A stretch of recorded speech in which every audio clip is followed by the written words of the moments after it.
Don't know how to build a team from scratch or find good teammates? Dreamteam.gg, the ultimate team building platform. Find and connect with new players, coaches, and teams, manage and monetize your team, and get on a fast track to advance from novice to amateur and, if desired, a professional gamer. Join dreamteam.gg today.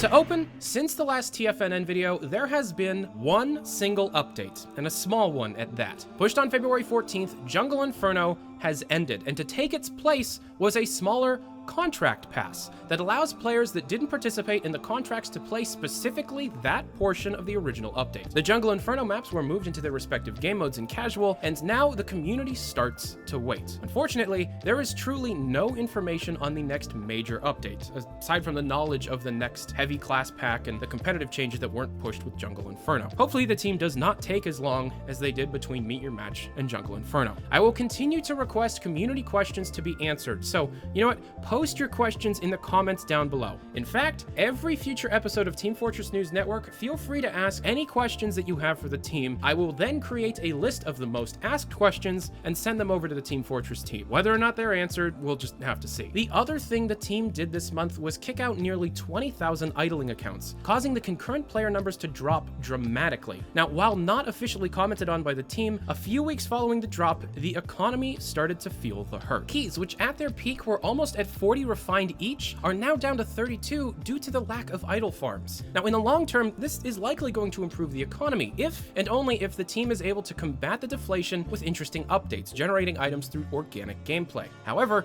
in the short term, sites like scrap.tf have stopped buying keys with refined, and the site owner has spoken out on Facepunch. Quote, "My fears come from the fact that I don't know enough about economics to say I understand exactly what's happening here. My best guess is that keys are supposed to drop, but the fact that they're dropping this quickly is likely due to pure speculation. That is, people expect keys to drop, so they artificially cause that drop prematurely. That's not to say that getting rid of the idle bots will have a negative effect in the long term. It'll probably be quite positive, and I'm very glad that Valve actually did something. As of writing, and after reaching out to everyone on the team and Doug Lombardi multiple times, I have yet to hear back on anything." According to competitive player Banny, the team is hard at work on the next balancing/minor update, as mentioned in a recent live stream. He said, quote, "It'd be great to have every class feel viable most of the time rather than specialized, but there's so much variability in maps that it's not always possible. One example is the Pyro. We hope that the Thermal Thruster now gives Pyro more and better options on when it can engage or disengage, and increases their usefulness in a bunch of spaces they were really weak in before.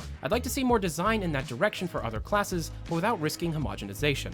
End quote. And beyond that, just that they were working on the next update to follow up on Jungle Inferno without sharing any details, probably. And lastly, as of March 1st, the Team Fortress 2 Pro League has gone live on Faceit, being a large hub for anybody to be able to play competitive Team Fortress 2 in 4 different skill levels: Invite, Advanced, Amateur, and Beginner. I myself am in the Beginner and slowly actually learning how to play Team Fortress 2. There are already thousands of people in this league, and I have a feeling that the overall effects of this are going to be much more positive than the previous competitive game mode that was officially added in. And for the meantime, until we actually see the new changes to the competitive game mode, this is an excellent way to be able to learn, play, and meet up with friends. Don't know how to make a team or find good teammates? This is a good way. I really want to send out my appreciation to the team behind this. There is an excellent, very easy to use setup guide, and I hope to see you in a game soon. Now it's time for something new on Team Fortress News Network, and that is the community catch-up for the last 4 weeks for Team Fortress 2. A few days ago, I opened up a Team Fortress 2 server to test the constraints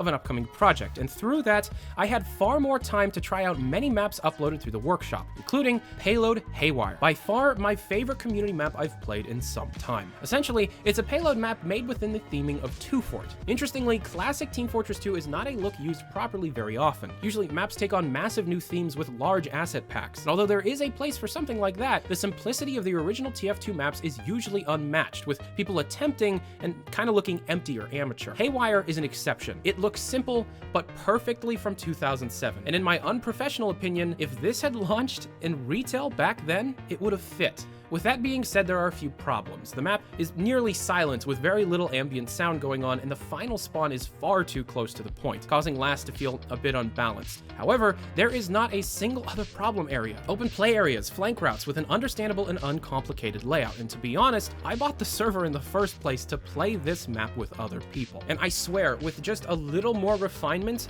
this will be added in the next official update. While on the subject of 2 Fort, CTF New Fort is one of the most complete redesigns of 2 Fort I have ever seen, although some of the changes may have went too far. Down to 1 spawn with 3 exits, battlements only reach through the area next to Spiral, one-way doors on stairs, open areas on the inside of buildings, vents inside intel room, removal of the spawn in the basement, removal of stairs on the left side of the yard, the list goes on. Those who are used to 2 Fort being like everyone will find this layout a bit obtuse. However, with 2 Fort being essentially a meme at this point, a redesign with playability in mind is an interesting idea, even though some of the problems stem from the game mode itself. Some areas are far too dark, and some pathways maybe shouldn't be blocked off. That being said, it's the most work I've ever seen to make the map seriously playable, and I commend the effort. While on the topic of remakes, CTF Newbine is a complete remake of Turbine within the theming of CSGO's recent Nuke remake. The theming is absurdly ambitious, and even with a few hiccups, it looks great. Mid is now outside with a lot, possibly too much of things between red and blue base, both now separate buildings. I'd say 80% of the layout has been redesigned with new pathways added and most areas being expanded. I have the exact same things to say about Newbine as I did New Fort. It's an excellent effort, but refinement is needed. Mid is cluttered as hell and the bases are slightly too far apart. The intel room is far too dark, and a few of the side paths are walled off using props instead of solid walls, making class recognition slightly more difficult